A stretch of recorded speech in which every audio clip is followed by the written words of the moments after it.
Good morning. This is Hope Reactor. Now, let's begin today's news. The black stone that saved radio and still powers. Modern electronics. What if I told you that one of the world's major electronics companies was created for an invention that nobody really knew how to use? No proven market, no famous product, no guarantee that anyone would ever buy it. Just a strange black magnetic material invented in a Japanese laboratory. That material was called ferrite, and the company created to commercialize it eventually became TDK. Today, ferrite technology can be found across modern electronics, from wireless systems and power components to devices connected to the world of smartphones. But this story began almost a century ago, and at the beginning, almost nobody knew what this strange black material was good for. Welcome to Hope Reactor, where something you didn't know might become a reason to believe in the future. Let's begin. In 1930, two Japanese researchers at the Tokyo Institute of Technology were working on materials research. Their names were Dr. Yogoro Kato and Dr. Takeshi Takei. During their work, they developed a new magnetic material, based mainly on iron oxide. It looked nothing like the shiny metallic magnets most people imagined. It was dark, ceramic-like, almost like a piece of black stone. But it had an unusual combination of properties. It could behave magnetically while also having much higher electrical resistance than ordinary metallic magnetic materials. That difference would eventually become extremely important. At high frequencies, metallic magnetic materials can lose energy because unwanted electric currents are generated inside them. Ferrite, because it is a magnetic ceramic with high electrical resistance, can reduce those losses. That made it especially useful for coils, transformers, antennas, and other components working with high-frequency electrical signals. But there was a problem. In 1930, the researchers had discovered something new. They had not discovered a giant market waiting for it. The potential applications of ferrite were still unclear. And this is where the story becomes much more than a story about materials science. Enter Kenzo Saito. Saito was not the scientist who invented ferrite. He was an entrepreneur, and his record was far from perfect. He had launched numerous ventures in an effort to improve life in his home region of Akita. Most failed. Later, he described himself as a man of 2 wins and 98 losses. For many people, that kind of record might have been a reason to stop taking risks. For Saito, apparently, it became part of the reason to keep looking. Then he encountered ferrite, a strange Japanese invention, a material without a clear commercial future, something that might become important, or might become nothing. Saito decided to bet on it.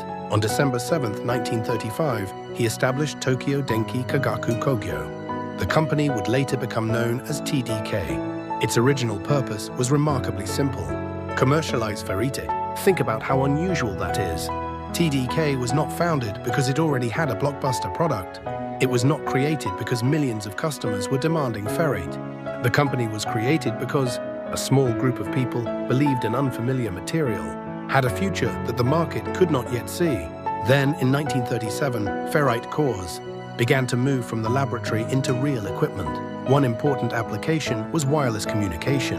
At the time, radio technology was advancing rapidly. Receivers had to select specific frequencies while dealing with interference and increasingly complex signals. Ferrite cores became valuable components in high-frequency circuits. After World War II, TDK ferrite cores were widely used in the intermediate frequency transformers of super-heterodyne radios. That small black ceramic material had found its place in the age of radio. But ferrite did not stop with radio. As electronics evolved, so did its applications. Televisions, transformers, antennas, power supplies, noise suppression components, computers, automobiles, wireless communication systems, and eventually technologies associated with mobile phones and increasingly compact electronic devices. Different types of ferrites could be engineered for different frequency ranges and different jobs. Some became permanent magnets. Others became soft magnetic cores that could control magnetic energy without remaining permanently magnetized.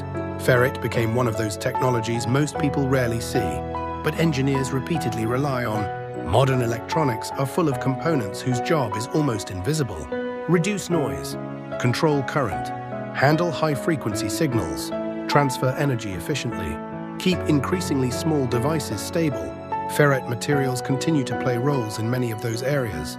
And here is the remarkable part. In 2009, the development of ferrite materials and their applications was recognized as an IEE milestone. Nearly 80 years after Kato and Takei created the material, its historical importance to electrical and electronic engineering received international recognition. But maybe the most important lesson of this story is not about magnetism. It is about timing. When ferrite first appeared, its future was not obvious. There was no smartphone waiting for it, no modern wireless network, no world of compact digital electronics. The technology arrived before many of the applications that would eventually make it valuable. And that raises an uncomfortable question. How many potentially important discoveries are ignored? Because we ask only one thing: what can we sell this for today? Truly new technology sometimes has a strange problem. If it is genuinely new, the world may not yet know what to do with it. Kato and Takei discovered a material. Saito believed it deserved a chance. Engineers found applications. And over time, that obscure black magnetic ceramic became part of the foundation beneath generations of electronic technology. A laboratory discovery became a company. A company became a global electronics manufacturer. And an invention with no obvious use became a technology that helped connect the age of radio to the age of wireless electronics. So the next time you pick up your smartphone, remember this: some of the technology making modern life possible began long before anyone could imagine the world it would eventually serve.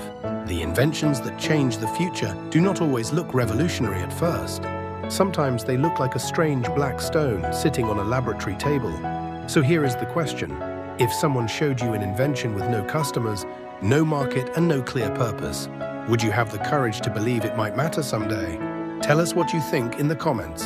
And if you want more stories about overlooked inventions, forgotten innovators and technologies that quietly changed our world, subscribe to Hope Reactor, because sometimes learning something new gives us one more reason to believe in what comes next.